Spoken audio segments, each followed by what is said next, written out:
My fiancé said, "You'll regret it if you ever leave after disrespecting me once again."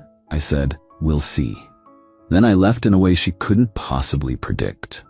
When reality hit her, she begged for another chance. Original post: I, 29 male, sat in my car outside the restaurant watching through the window as my fiancée Celeste, 27, laughed with her friends. Not just laughing, pointing at her phone. At my text asking where she was. An hour and 40 minutes late to our anniversary dinner. This wasn't new.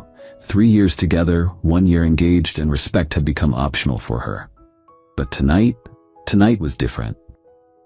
My phone buzzed. "Celeste, babe, stop texting. Or being so clingy. Having drinks with the girls, told you this morning maybe I hadn't received any message this morning. Checked 3 times, walked into the restaurant, her table went quiet when they saw me. Hey, you missed our anniversary dinner." Rolling her eyes. "Don't be dramatic, Marcus. We can literally eat any night," her friend Jade, snickering. "Someone's in the doghouse. He'll get over it. He always does." Turning to me. "Babe, you're embarrassing me. Just go home. I'll be there later." Me, "We need to talk. Now." "Oh my God, fine." To her friends, "See what I deal with." Outside, she crossed her arms. "What's your problem? It's just dinner." "It's not just dinner. It's our anniversary. It's you being 2 hours late. It's you laughing about it with your friends. You're being so sensitive. This is why I need space sometimes. You're suffocating." "I'm done, Celeste. This relationship is over." Her whole demeanor changed. Eyes narrowed. "You're not serious." "Completely serious. I'll move my stuff out this weekend." She stepped closer, voice dropping. "You'll regret it if you ever leave. You have no idea what you're throwing away. No one else will put up with you like I do. You'll come crawling back and I might not take you." "We'll see." What's that supposed to mean? It means we'll see. Enjoy your drinks. Left her standing there. She didn't know I'd already made arrangements. See, Celeste lived in my apartment. Not on the lease, just moved in gradually. Paid no rent because she was saving for our future. Her stuff had taken over everything. My gaming setup relegated to a corner. My office turned into her closet. My life compressed to make room for hers. She also didn't know I'd accepted a job offer in another state. Remote position with occasional office visits. Been planning it for weeks as her disrespect escalated. The anniversary dinner was my last attempt to see if anything was worth salvaging. Got my answer. That night, she came home at 3 a.m. Tried to slip into bed like nothing happened. "Celeste?" Whispering. "Babe, you awake? I'm sorry about earlier. Let me make it up to you." Pretended to be asleep. She'd apologize like this sometimes. Just words. No change. Next morning, Friday, she acted like nothing happened. Made breakfast, humming, kissing my cheek. "So what time is our makeup dinner tonight?" Me, "There isn't one. I told you, we're done." Laughing. "Come on, don't be like that. I said I was sorry." Me, "When?" "Last night. You were asleep but still." "Look, I'll make reservations wherever you want." My treat. "I'll be packing this weekend. You should find a new place." Her face hardened. "You're not dumping me, and I'm not moving. Try to kick me out, I'll make your life hell. You have no idea who you're messing with." Okay, that's it? "Yeah, I need to get to work." She stomped off, slammed the bedroom door, texted my brother, "It's time, tomorrow morning." Him, "Truck's ready. See you at 6 a.m. Celeste spent Friday love bombing, cooked elaborate dinner, wore the dress I bought her last year, kept touching my arm, playing with her hair. "Remember our trip last summer? We were so happy. We can have that again."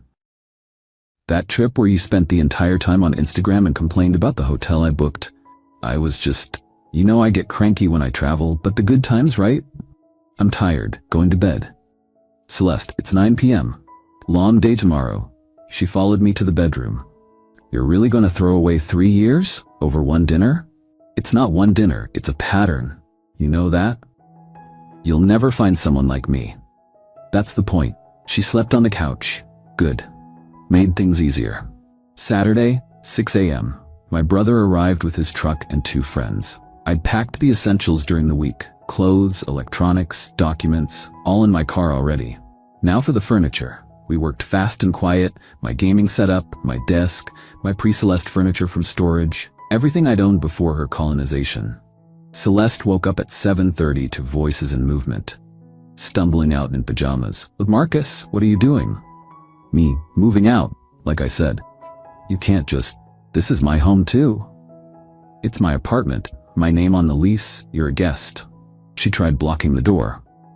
Stop, we need to talk about this. My brother, ma'am, please move. Don't ma'am me, Marcus, tell them to stop. Me, almost done. You should probably get dressed. She ran back inside, heard her on the phone, yelling. Probably calling her mom or Jade. By 9 a.m., we'd loaded everything. I left the things she'd bought. Her decorations, the furniture she'd picked, looked weird without my stuff balancing it out, like a stage set missing half its props. Now dressed, frantic, where are you even going? You can't afford another place, you need me. Me, I got a new job, different state. Start Monday. Her jaw dropped. Different. When were you going to tell me? I wasn't. We're broken up, remember? This is insane. You planned this? While pretending everything was fine? Like when you made plans to skip our anniversary while pretending you cared? She actually stamped her foot. That's different. I just lost track of time. For 2 hours? You're making a huge mistake. When this job doesn't work out, when you're alone in some garbage apartment, don't come crying to me. I won't. Handed her an envelope. Lease ends in 2 months. Landlord's number is in there if you want to take it over. Or find your own place. Not my problem anymore. Update 1, 2 weeks later. Holy crap, the entitlement escalated fast. First week at the new job was great. Better pay, cool team, actual respect. Found a nice apartment 20 minutes from the office. Simple, clean, mine. Then Celeste found my LinkedIn. The messages started professional. Hope you're well, been thinking about us. Then desperate, please just talk to me, we can work this out. Then angry, you're a coward, real men don't run away.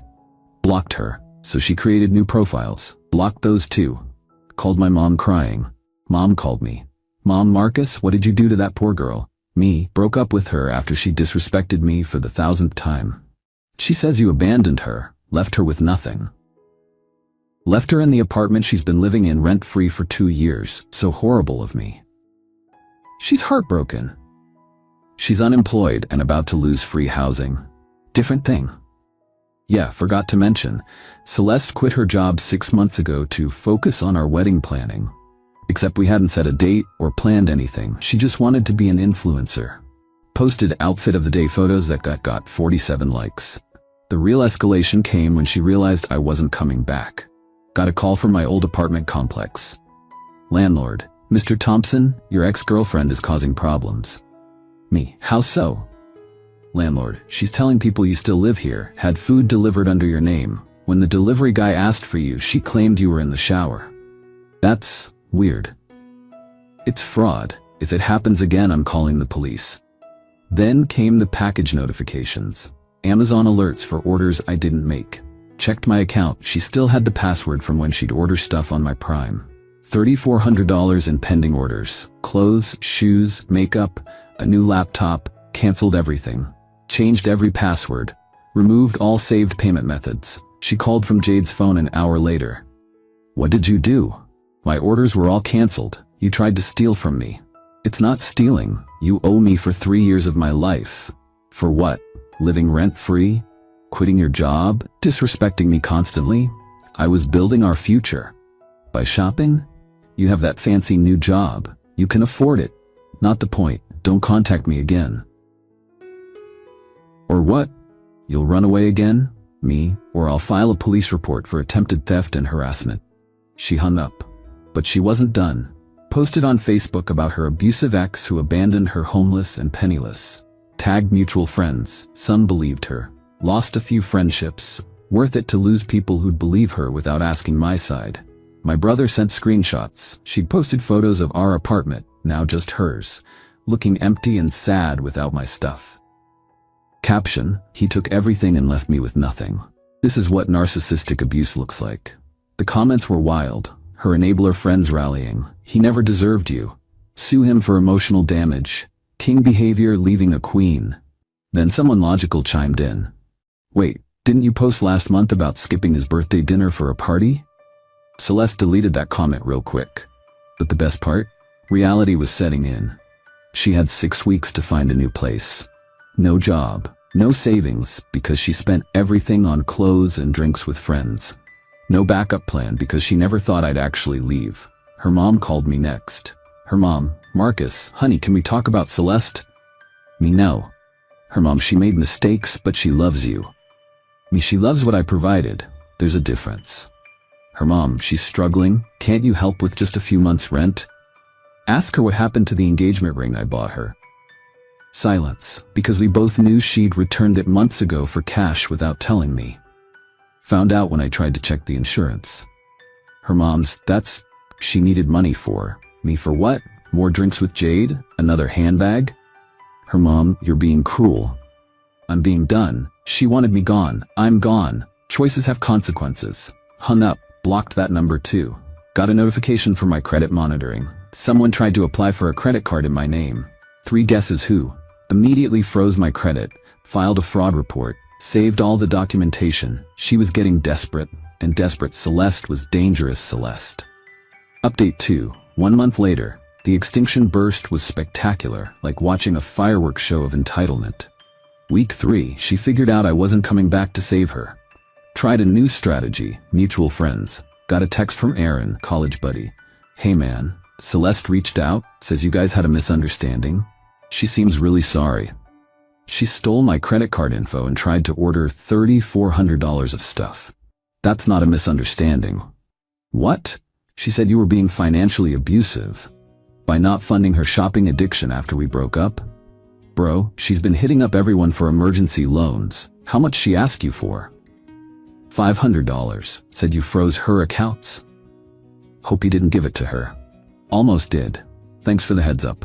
She went through our entire friend group with sob stories. Different amounts, different emergencies. Told Sarah I'd kicked her out with no notice. Told James I'd stolen her car, she didn't have one. Told Mike I'd emptied our savings. We never had joint accounts. Most saw through it. The ones who didn't? They learned when she couldn't pay them back. Then came the real desperation move. She showed up at my new job. Yeah, she drove 6 hours to ambush me at work. Security called me. Mr. Thompson, there's a woman in the lobby claiming to be your wife, says it's an emergency. Came down to find Celeste in full performance mode. Tears, shaking, the works. Marcus? Thank God, I've been so worried. Me to security, I don't know this woman. What? Marcus, stop playing. Tell them who I am. She's my ex-girlfriend who I haven't spoken to in a month. She has no reason to be here. Security. Ma'am, you need to leave.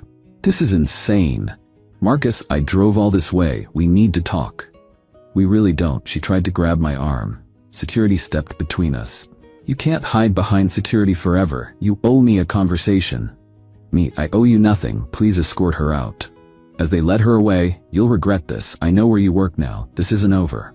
HR pulled me aside after, explained the situation, showed them the documentation of her harassment. They took it seriously. Her photo went to all security desks. Banned from the property. But she'd found my workplace. That meant she'd find my apartment eventually. Time to be proactive. Filed for a restraining order. Had enough evidence. The attempted credit card fraud. Harassment through multiple phone numbers. The workplace ambush.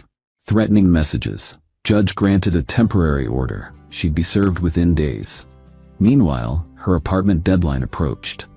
Landlord texted me, still had my number as previous tenant. Landlord, your ex is something else. Told me you'd be paying her rent going forward. Me, definitely not. She's not on the lease after next month, right? Nope. Already got new tenants lined up. She's been a nightmare. Noise complaints, late night arguments on the phone, tried to change the locks without permission. Me, sorry, you're dealing with that. She asked if she could stay without paying, said she'd influence for me. I asked how many followers she had. When she said 2,000, I laughed. She called me a boomer who doesn't understand marketing. The best part? She got served the restraining order the same week she got her eviction notice. Jade called from a new number. Jade, you're evil, you know that? Celeste is homeless because of you. She's homeless because she quit her job, spent all her money, and tried to commit fraud. She loved you. She loved my apartment and credit card. She's staying on my couch now. Are you happy? ecstatic. How long before she wears out that welcome? She's my best friend. Good luck with that. Ask her to chip in for groceries. See how that goes. Jade hung up, but I knew how this would end. Celeste was a terrible houseguest. Give it 2 weeks. I was wrong. It took 10 days. Final update. 2 months later. The complete collapse was almost sad. Almost. Jade lasted 10 days before kicking Celeste out. Apparently Celeste ate all the food without replacing anything, used Jade's makeup and ruined expensive palettes, had loud phone conversations at 3 a.m., invited random Tinder dates over without asking, borrowed Jade's credit card for emergencies, drinks. Jade texted me apologies. I get it now, she's impossible. Celeste bounced from couch to couch. Each friend learned the hard way why I left. The pattern was consistent. Move in, take advantage, get kicked out, play victim, repeat. Then she violated the restraining order, created a fake Instagram to message me, living my best life without you, just signed a modeling contract. Screenshot. Sent to lawyer, back to court. Judge wasn't amused, extended the order and added community service for violation. Celeste threw a tantrum in court. Celeste, this is harassment. He's trying to ruin my life. Ma'am, you're here for violating a restraining order. You contacted him, not the other way around. It was just Instagram, which violates the no contact order, 50 hours community service. Next violation means jail time. She tried representing herself to save money. It showed. The modeling contract, MLM scheme selling weight loss tea. Had to pay $500 up front for starter inventory. Classic Celeste. Eventually, she moved back with her parents 3 states away.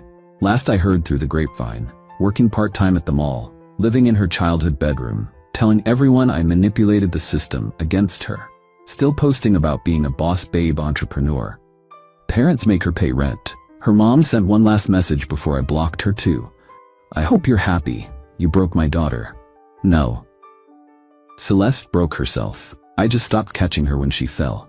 Me? Thriving. Love the new job. Made friends who respect boundaries. Started dating someone who actually shows up to dinner plans. Funny how peaceful life gets when you remove toxic people. Sometimes I remember her threat. You'll regret it if you ever leave. She was wrong. My only regret, not leaving sooner. The moral? When someone tells you you'll regret leaving them, that's usually the universe's way of saying run faster. Took me 3 years to listen, but when I finally did, best plot twist of my life. Celeste wanted me to see what I'd miss without her. I did.